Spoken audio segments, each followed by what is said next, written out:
pse nuk pranut të bashkoheshin me Partinë Demokratike? Shanset që Partia Demokratike të zgjedhë ndryshimin dhe jo rotacionin praktikisht nuk ekzistojnë më. Nëse kushtet nuk ekzistojnë sot për të bërë një aleancë me Partinë Demokratike, nuk këto ekzistojnë as pas zgjedhjeve për të bërë aleancë me Partinë Demokratike. Unë kam hyrë në politikë në 2017 dhe ndërkohë që mendoja se kam vrarë mendjen, nuk është se kam vendosur nga dita në ditë, kam patur një kohë reflektim. Dhe arsyeja pse kam hyrë në politikë, të them të vërtetën e cila është, isha duke parë në televizor Ametaj, që qartësisht po gënjente. Arben Ameta ishte ministër, nëse s'ka bojnë atë kohë, ka qenë ministër në disa dikaster. Qartësisht po gënjente.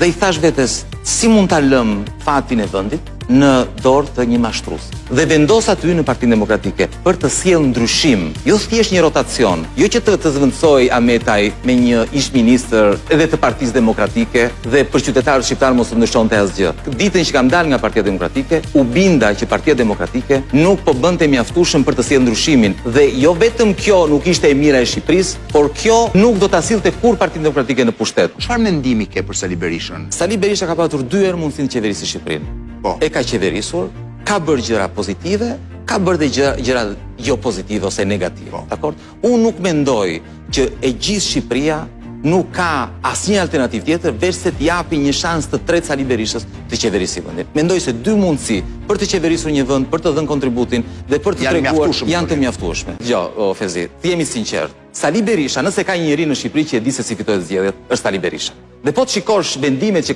ka marrë kohët e fundit, sidomos me listat, është e qartë që nuk synon të fitojë zgjedhjet. Se s'mund të fitosh zgjedhjet me atë listë që ka bërë. Për një njeri që nuk ndjek politikën, mund të jetë lista e 2013-s. Janë të njëjtët emra, të njëjtat figura. Është e qartë që duket më shumë sikur synon të mbajë opozitën se sa të fitojë zgjedhjet. Arsyeja pse Partia Demokratike ka shumë të vështirë të jetë partia e parë, sepse partia e parë do marrë të drejtën për të formuar qeverinë, mos ta kërkojnë tek unë. Ta kërkojnë të vetë tyre. E arsyeja pse unë nuk flas për Partinë Demokratike, se po të fola për Partinë Demokratike, do flas për Berishën, se Berisha është kryetari i Partisë Demokratike, është thjesht respekti që unë kam ndaj demokratëve. Sepse demokratët më kanë votuar, demokratët më donin kryetar të Partisë Demokratike dhe vetë përfaqësuesit më të lartë të Partisë Demokratike kanë deklaruar që kanë mbushur kutit dhe kanë injoruar vullnetin e demokratëve. Kjo është e vetmja arsye pse nuk flas për Sali Berishën dhe për Partinë Demokratike.